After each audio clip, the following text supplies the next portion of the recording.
41 დღე აქციები არ წყდება. საახალწლო დღეებში დედაქალაქში რუსთაველის გამზირზე ჯადოსნური ახალი წელი გრძელი სუფრით და საახალწლო განწყობით შეკრება 2, 3, 4, 5 და 6 იანვარს და უკვე შობის აღნიშვნა მსვლელობით ქაშვეთის ეკლესიასთან დაგვირგვინდა. ქართული საზოგადოებისათვის ყველაზე გრძელი სადღესასწაულო დღეებიც 2025 წლის დადგომისას პროტესტთან ასიმილაციით შედგა. ყოველდღე განსხვავებული არის შეკრებილების რაოდენობაც და პროტესტის ფორმებიც, თუმცა ამ დროში არ შეცვლილა არც მოთხოვნა და არც მოთხოვნის ადრესატთა პოზიციები.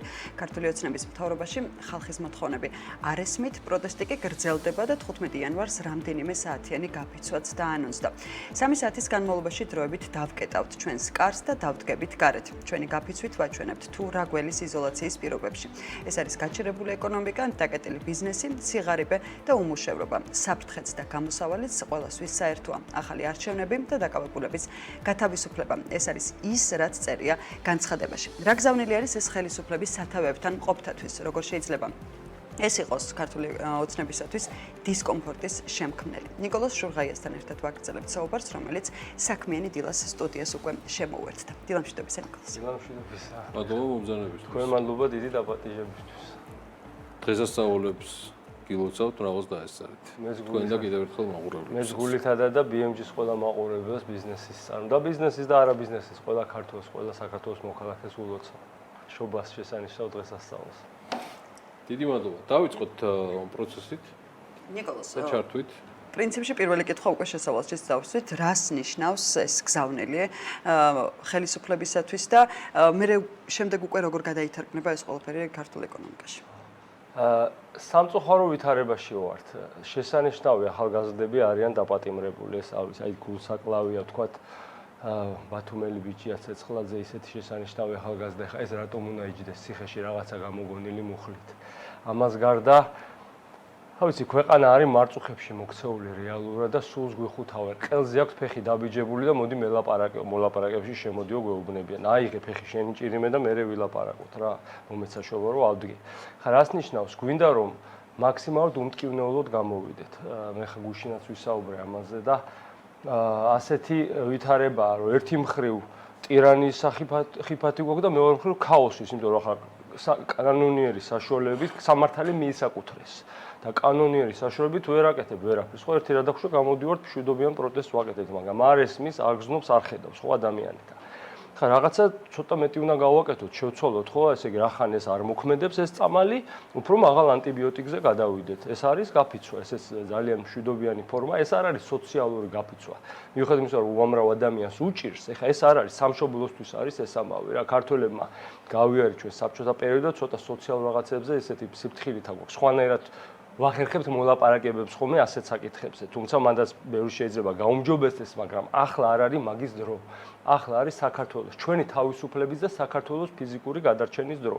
ამიტომ თუ შეიძლება კიდევ ერთხელ ახსენე, რა არის, რატომ არ არის ეს სოციალური გაფიცვა და რა ტიპის გაფიცვასთან გვაქვს საქმე, იმიტომ რომ არ მინდა ამ თემას გადავახდეთ. ეს არის ეროვნულ განმათავისუფლებელი მოძრაობა რეალურად და მე მახსოვს ცოტა სასაცილო და განსაბრაზებლად იყო, როდესაც ზვიად გამსახურდიას დროს თუ არ ვშტები ზვიად ძიძიგურის ლიდერობით გადაკეტეს სამტრედიაში რკინიგზა. არ გვინა ასეთი რაღაცა. ეს არის გამაფრთხილებელი მშვიდობიანი 3 საათი ისეთი დრო არის შერჩეული, რომ 15-დან 18 საათი, 15-ში 15 საათზე ეს დავიმახსოვროთ. ამ დროს 3 საათი ახლა არ არის, თქვა სავაჭრო ქსელებისთვის ყველაზე აქტიური დრო არ არის. შეგნებულად ამას ვაკეთებთ, რომ ზიანი იყოს ნაკლები. ეს არის გამაფრთხილებელი. მეორე მხრივ ქრისტიანული რელიგიის, ნებისმიერი სპორტის, აზროვნების კონცეფცია მთავარი არის რაღაცა ცხოვრებელს გავიღებ ახლა, რომ მივიღო მერე, ვწირავ ამას. ბიზნესს ვთხოვთ, შესწირეთ ეს თქვენი 3 საათი, ვიცი რომ ადვილი არ არის, თქვენ საწარმო პროცესები გაქვთ, რაღაცები გაქვთ, გონივრულად გავაკეთოთ, თქვათ აფთიაქი ხარ ხო, ახლა მომაკვდავს რაღაცა და რაღაცა გზები მოუძებნოთ, ან თქვათ ხარ გასტრონომი. თუ იქ მომარაგება ხდება რაღაცა უკან არაუშავს, მაგრამ წინა ფრონტზე, სადაც კლიენტები მოდიან, ყველამ დავინახო და მსხვერპლი გავიღოთ, მომხმარებლებო ჩვენც გავიღოთ და ბიზნესო ჩვენც გავიღოთ ეს მსხვერპლი, რომ ამ ადამიანს გავაგებინოთ, ჩვენ საშინელ დღეში შეიძლება აღმოჩნდეს ქვეყანა. ჩვენ გავიარეთ 90-იანების ქაოსი და ასევე ტირანიაც გავლილი გვაქვს, საბჭოთა საშინელი ტირანია და არ გვინდა არც ერთი და არც მეორე. ჩვენ უნდა დავრჩეთ ქართველების სული თავისუფალი ხალხი ვარ და აი ამ თავისუფლებისთვის ვიბრძვი და თავისუფლებაა რომ ჩვენ მატერიალურ კეთილდღეობას ქმნის. ჩვენ არაფერი ხა ესეთი რესურსები არ აქვს. რაც საქართველოს აკეთებს თავის გამომგონებლობით. ჩვენი ბიზნესები ისეთნაირ იმპორტს გააკეთებენ, რეექსპორტს, 1000 რაღაცას, ხო, რო იგონებენ. ეს არის შემოქმედება და თუ ეს მოისპო, დარჩებიან მარტო სახელმწიფოზე მიწურბელებული ბიზნესები, რომ იმასთან რაღაცა კონტრაქტში შევიდეს, აღემიცემოს რაღაცას, მე იმ ბიუჯეტშიც აღარ დარჩება. ჩვენ რაღაცა იღბლებით, რაღაცეებით მოვედით, კარგ მდგომარ იღბლებით და ჩვენი შრომით, რა თქმა უნდა, კომბინაციით, თუმცა ზედმეტი შევიფერეთ. ხალხო, ეს ჩვენ არ დაგვიმსახურებია ბევრი რაღაცა. რუსეთი რო შეიჭრა უკრაინაში და ანგრევს იმ ქვეყანას, იქიდან წამოვიდა უამრავი რამე. გადმოვიდნენ სტუდენტები, რომელიც აქ სწავლობენ ათასობით და იხდიან, აუ, მაგარი განათლება. კი, კარგი განათლების სექტორი რაღაც ახლა წინ მოწავიდა უნივერსიტეტები და მომწონს ბევრი რამე, მაგრამ არ არის ასე რა. ისინი უკრაინაში რო შეიჭრა ზღვის უბედურებაზე, ის სტუდენტები ჩამოვიდნენ.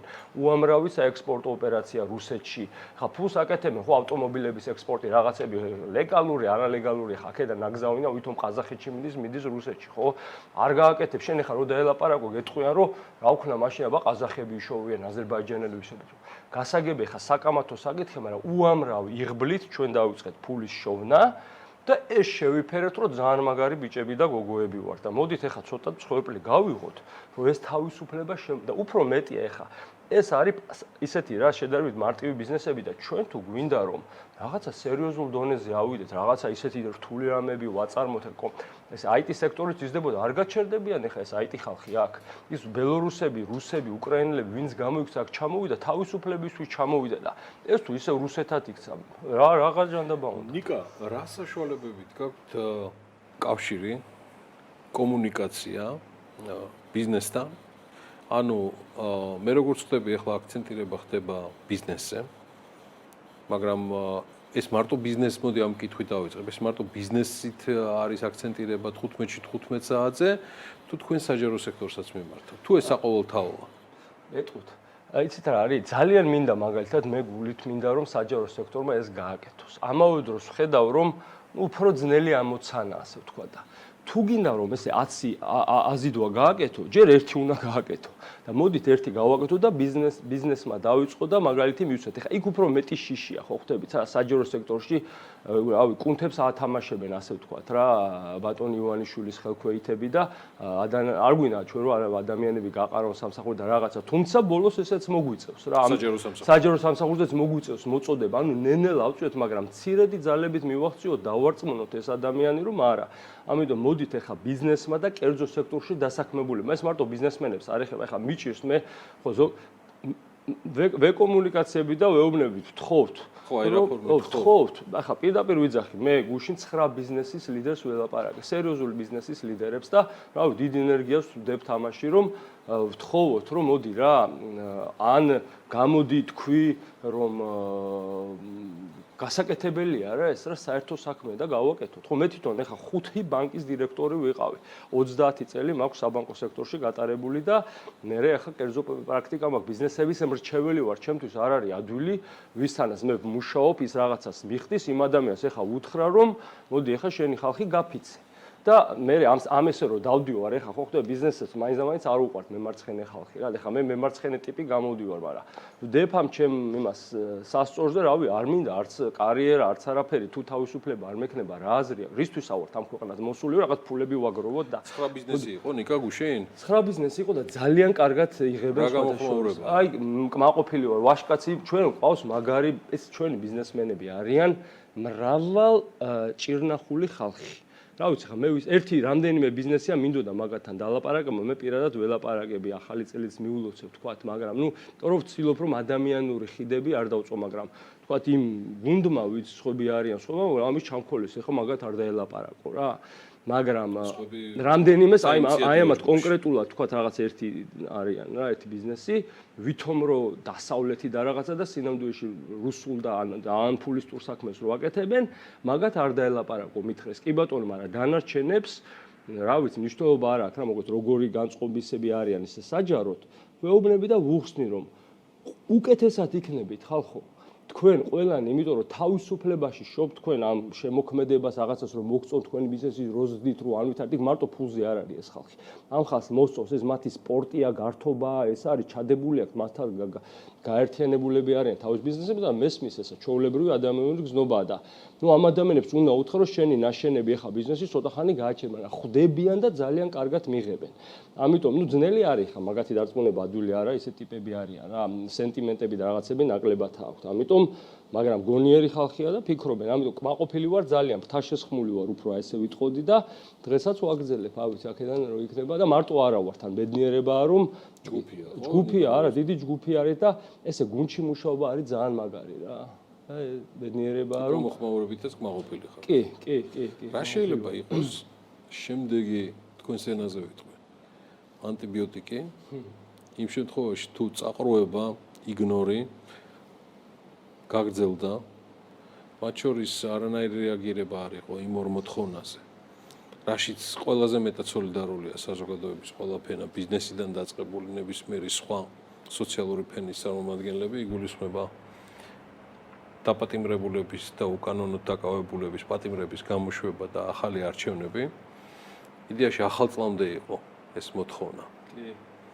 და ამის დაიგნორება მოხდა მათ შორის ბიზნესის კუთხითაც.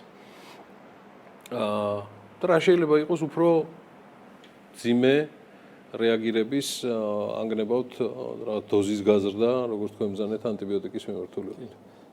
მოდით ასე შევხედოთ რა. ეს ერთგვარი დიალოგია და პირველ რიგში მადლობა მინდა უთხრა იმ 2000-ზე მეტად ჩემმა პატარა ბიზნესმაც მიიღო მონაწილეობა ჩემი ბიზნესია ძალიან პატარა და მინდა უთხრა 2000-ზე მეტი ბიზნესის ლიდერებს, რომლებმაც free business პლატფორმაზე ხელი მოაწერეს, მოვიდნენ, სიტყვა თქვეს, თვალებში შეხედეს ამ ადამიანს და უთხრეს, რომ გამოუშვი ახალგაზრდები და დაეხსენით ჩვენ ქვეყანას რა, ასე რომ ვთქვათ, მოგვეცი დანიშნი არჩევნები, საშუალება მოგვეცი, რომ სიმართლე გავარკვიოთ, ნუ მიისაკუთრე სამართალი.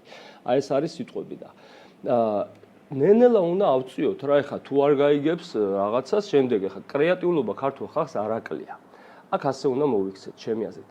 ეხა ეს ეგო რო აუშეურაცხყოფა მოგვაყენა და ჩვენი არ მოისმინა, ნუ არ მოისმინა რა, მაგარი ტიპია და ზის და არ მოისმინა. შუში სასახლეში ზის და ჩემია ეს ქვეყანა და აკეთებს თავისას, ხო ჩვენ როგორღაც უნდა გავაგებინოთ და ვეუბნებით ნაკლებით კივილით გაიგე შეკაიკაცო რა, ჩვენ ვართ აქ მილიონები რა, ის 1.200.000 რო იწერ არ არის ეგ 1.200.000, შენ იცი ეს რო არ აქვს 1.200.000 ხმა.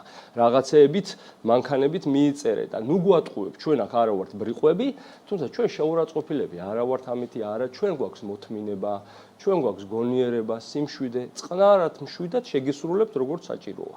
მოუმატებთ, შემდეგი გაფიცო, შემდეგი და აი რო გიყვარს ძალიან ფული და რო გიყვარს ხელისუფლება, მაგას რომ დანაკარგების შიში მოუდგება, მე უფრო მიხვდები. სიყვარულით გეუბნებით ამას, ჯერ არ გინდა. ჩვენ ქვეყანას ნუ დაგვანგრევინებ, ეხლა ჩვენ თავს ვინადგურებთ, ვიფუჭებთ, რომ შენ როგორღაც შეგასმინოთ და შეგასმენინებთ. მიგიყვანთ მანდ სიკეთით გაიგე, სიყვარულით გაიგე. აი ეს არის ნაბიჯები და ეჭვი არ მეპარება რომ ბიზნესს აქვს იმდენი გონიერება და რაები მოიფიქრონ და რა ტრიუკები გაუკეთონ ჩვენც ვიცით ტრიუკები უბრალოდ არ გვიყვარს ჩვენ ბინზური ტრიუკები ჩვენ გვიყვარს რუსთაველის ესენი ამბები მაგრამ ჩვენც არა ვართ იქიდან რა ქვია სხვა პლანეტიდან ნაცარქექია ჩვენც დაგვიკითხია ნიკოლოზ შურღაია ქალბატონებო და ბატონებო ფინანსისტი და ბიზნესის მრჩეველი მადლობა მას მობრძანებისთვის და ხო 15 იანვარს, როგორც გითხარით, 15 საათზე საინიციატივო ჯგუფი ანონსებს გამოფრთხილებელ 3 საათიან საყოველთაო გაფიცვას და სწორედ ამ თემაზე საუბრობდა ნიკა. მადლობა მას მობრძანებისთვის. წარმატებული დღე. დიდი მადლობა.